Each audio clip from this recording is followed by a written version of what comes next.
Hi everyone, welcome to my channel. This is Manjula Singh, beauty expert.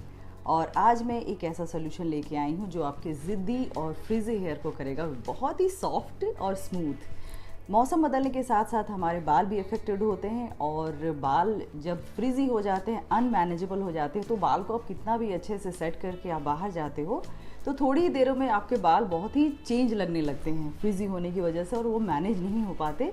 तो आज जो मैं हेयर मास्क बताने जा रही हूँ, ये एक प्रोटीन हेयर मास्क है जिसके इस्तेमाल के बाद, जिसके यूज़ के बाद आपके बाल बहुत ही सॉफ्ट, स्मूथ और कंडीशन में हो जाएंगे। और ये एक नेचुरल कंडीशनर इसको आप कह सकते हो, इसको आप स्मूथनर कह सकते हो, इसको आप सॉफ्टनिंग एजेंट भी बोल सकते हो। तो चलिए देखते हैं इसके लिए हमें क्या क्या चाहिए। For this protein hair mask we need over ripen banana, aloe vera gel, honey, milk, olive oil and tea tree oil. ये टी ट्री ऑयल ऑप्शनल है, आपके पास है तो आप डालिए, नहीं तो आप इसको स्किप कर सकते हैं। अब बनाना को हम ग्राइंड कर लेंगे, इस तरह के एक स्मूथ पेस्ट में हम इसको कन्वर्ट करेंगे। और मेक श्योर कि इसमें लम्प्स ना हो, नहीं तो बालों में फंस जाएंगे। अब इसमें क्वांटिटी कितनी क्या डालनी है, एक बनाना अगर आप लेते हैं तो ये आपके मीडियम टू शॉर्ट लेंथ के लिए काफ़ी होगा। बनाना की क्वांटिटी और मिल्क की क्वांटिटी बिल्कुल एक बराबर होनी चाहिए। इसमें 1 स्पून हम ऑलिव ऑयल डालेंगे। एलोवेरा जेल मैंने ऐसे तो ये वाला यूज़ किया है, लेकिन अगर आप फ्रेश एलोवेरा जेल यूज़ करती हैं तो बहुत ही अच्छा होगा। ये भी 1 स्पून। और हनी, ये भी 1 स्पून मिक्स करेंगे।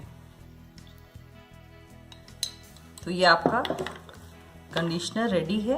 इसको बहुत अच्छी तरह से मिक्स कर लीजिए। एक और ऑप्शन आपके पास है कि जिसमें आप बनाना को ब्लेंड कर रहे हैं, उसी समय आप सारे इंग्रेडिएंट को मिक्सर में डालकर उसी समय अगर ब्लेंड कर लेते हैं तो ये बहुत ही अच्छे से मिक्स होगा।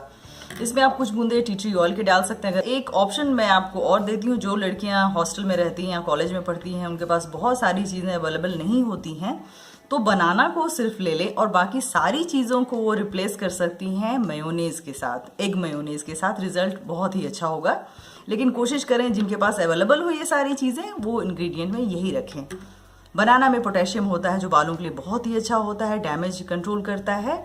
और मिल्क में प्रोटीन होता है जो बालों को एक नई जान देता है। लाइफलेस डल हेयर जो होते हैं वे बहुत ही ब्यूटीफुल हो जाते हैं, शाइनी हो जाते हैं। तो ये हेयर मास्क है, उसको रूट से टिप तक लगाना है, यानी कि आप स्टार्ट टू एंड इसको लगाएंगे। लगाने का तरीका बहुत ही आसान है, या तो आप सीधे हाथों से लगा सकती हैं या फिर ब्रश की हेल्प से भी लगा सकते हैं। इसके लगाने के बाद आप शावर कैप पहन लें और कम से कम इसको 2 घंटे तक छोड़ दीजिए, फिर किसी भी माइल्ड शैम्पू से धो लीजिए। तो ये रहा आपका हेयर मास्क। इसको यूज़ कीजिए, 2-3 हफ्तों में ही आपके बाल बहुत ही सॉफ्ट और कंडीशन हो जाएंगे।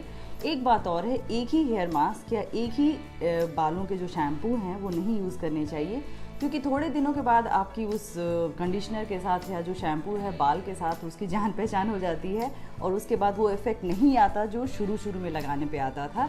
तो शैम्पू को हर 6 मंथ्स के बाद आप चेंज कीजिए और कंडीशनर आप 3-4 तरह के यूज़ कीजिए जो घर में ही बनाए जा सकते हैं, वो मैं आपको एक एक करके बताऊँगी।